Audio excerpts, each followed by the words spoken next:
And we're joined now by Alex Wilson. He's a London Assembly member for Reform UK and joins us just, well, about 20 minutes. I was worrying about my maths on a Tuesday morning. 20 minutes before a press conference in London where the Reform UK leader, Nigel Farage, is expected to make a whole slew of announcements regarding possible benefit changes that he wants to make and tax changes to, well, let's face it, try and steal some voters away from Labour. Very good morning to you, Alex. Good morning. It's great to be on the show again. Thanks for joining us. So, look, the announcement today, we understand, it's all been sort of, pre-released, is going to particularly involve, first up, basically reinstating the winter fuel allowance for all pensioners. How on earth will you afford that? Well, as you said in your intro, there are three main things that we're looking to announce today. One is, as you say, restoring the winter fuel allowance, which has been a catastrophe for the government, politically, socially, economically. It's made life extremely difficult for the government. They as a whole, they dug themselves. And on the streets in the by-election that we've just won in Runcorn and the local elections, every day that we were out campaigning, this was one of the top issues that people were raising, and it's absolutely right that we respond to it. The government is potentially responding to it as well, although they obviously haven't clarified exactly how they're looking to do that and when. So we've taken the initiative and said we would, if we were in government now, we would restore the winter fuel allowance in full. The other announcements relate to working families. And when Nigel took over the leadership of the party last year, and over the last year that we've been building our brand and building our party, we made it founded on three very clear fundamental values of family, community and country. And we want to be the party that stands up for working families. So that means making it easier for people to work alongside having children. So releasing the two-child benefit cap. And also the third announcement is about reinstating a transferable tax allowance, which will make it easier for two parents to share their tax allowance. So what we fundamentally want to do at the heart of everything, our approach to the economy, is about making work pay, and it's by making work pay that we can make it worthwhile for people to go out and work and work and grow the economy. The point of the transferable tax allowance between married couples, I assume that would apply if someone's not married but they've got a civil partnership as well, is it basically means that one half of you can probably afford to stay at home and be with the kids for a bit longer than otherwise many couples can afford to do. Now, we're told that one of the big issues there is about getting more people to have children, and we absolutely have a demographic crisis across the West and certainly in this country, and I've always thought the solution is, but actually the biggest issue for a lot of families is not the couples not having kids, it is settling down in the first place. People with huge student debt, they can't afford to buy a home. A lot of people want to wait until they've overcome a lot of the financial difficulties and bought a home before they want to settle down or even rent a home big enough to have a child. Shouldn't you be focusing in on that rather than the couples who are in work worrying about their tax allowance? Yeah, you're right. That's another angle that we will have to look at. We have a housing crisis in this country because successive governments and councils of all political administrations have simply failed to deliver enough housing for rent, for purchase, all kinds of tenure, and that's something else that obviously a new government will have to deal with, and we're very much okay. But if you say, we have to remember why these things are being talked about in the first place. We've had a cost of living crisis. Now, what triggered that in the first place? It was a cost of lockdown crisis. It was a cost of government crisis. Governments, both Boris's government, Rishi's government, and now Keir Starmer's government, making decisions that are making it harder for working people to get on in life. So what we want to do, we want to incentivise work. It fits in with our wider narrative. Hold on.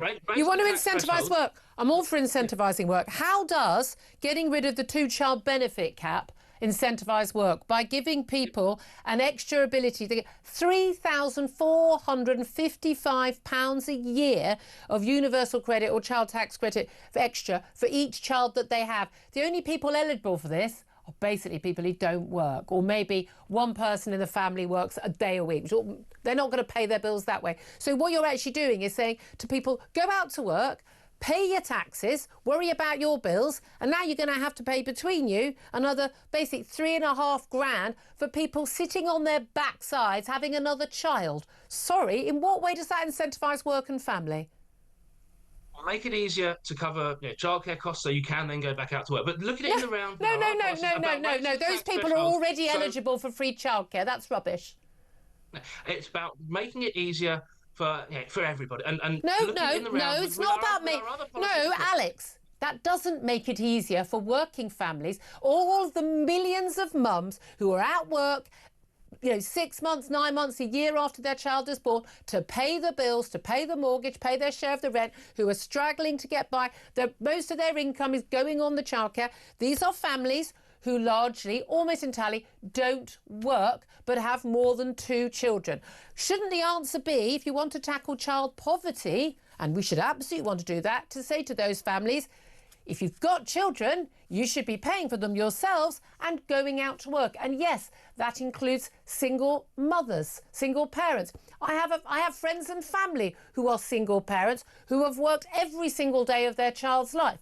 Why should some parents be given a free handout to have more children, which most couples can't afford? Most people I know would have loved to have had either a second child or a third child or a fourth child, but they couldn't afford to. Why should those parents be struggling and working hard and paying taxes to fund people sitting on their backsides on benefits, getting more money from us?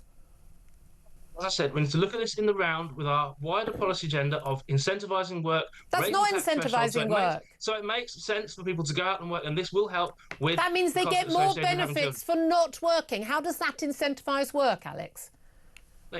Look at it in the round. I am looking at it in the round. How does that incentivise work? We want to make it easier and more worthwhile for people to go out and work, and that includes families with children. And remembering why we have these issues, because we have a cost of living crisis, because we have a cost of energy crisis, a cost of government crisis, all these issues need to be looked at in the round. We're the only party that's serious about trying to do something. Well, you say you're serious about it, and you're going to get rid of the two-child benefit tax, two-child cap on benefits. Let me read you a message I got from a very old friend of mine who's been working on the front line in benefits office for years, who deals with the people who don't, hands out the food bank vouchers and the like. And that message says, I see Labour are going to U-turn on this is about Labour going to U-turn on this, and you guys following suit are going to U-turn on the 2-child ruling, as if that's going to help child poverty. These people know, rude word, all. And then there will just be more children in poverty while the parents have more money to spend on gambling, drugs and takeaway food. You're right, it's insane. She works on the benefits counter. She deals with the people who are claiming these benefits, the people who come in and say, if I get a job or if I work an extra 2 days a week, how many benefits do I lose?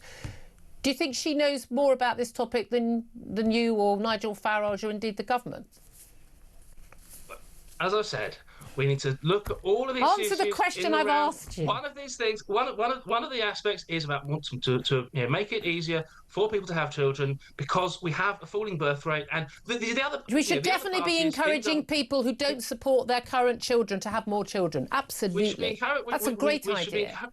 We should be encouraging more families to have more children because we have a falling birth rate. The other party's solution to that is mass immigration. Now, we don't want to open the doors to mass immigration the same way the other two parties have done that. We need to bring forward the next generation. This is one way of helping them. But as I say, look at it in the round. Our other policies about tax, about working, about incentives, that's what we're trying to build an overall picture. And today is an announcement that very much looks at the issues that we've talked about today. But the wider agenda that we'll be setting in the run-up to the next general election is about making tax incentives so it makes work pay. Yeah, that doesn't make work pay. I mean, you're either the party of the working class or you're the party of the benefit class. Pick one. We're the party of working families. Well, and the families who don't work but keep having kids and expect working families to work harder, pay more tax to pay for them. I mean, get that on a campaign poster and see how well it does. Well, we'll see what Nigel announces shortly. We will see. We will see. 10 minutes to go. I'm sure your colleagues will be equally challenging to him in that press conference as you have been to me today. Alex was enjoying coming on the show 10 minutes ago, probably less so now, but it's always good to get you on the show. Robust answers, I appreciate that. Reform UK London Assembly member. Quick word from Tom Slater. It's a striking shift for a party who I think previously were more in the kind of Thatcherite mould, sort of space. They kind of got a mix and match, haven't they? Also, because I think the other thing, if you look at public opinion, the sort of general view in relation to benefits has shifted a lot than it was in the kind of wake of 2010. I imagine partly because of how terrible an economic time it's been over that timescale, and how other issues have sort of leapfrogged the question of the welfare bill in terms of people's priorities. So it was quite clear that they're reacting to that aspect of public opinion as well as just politically how to manoeuvre themselves vis-a-vis Labour. I think people change their views because they're massively misinformed about how the benefits system also works. Rather than necessarily believing it in themselves. That's one thing which could well be true.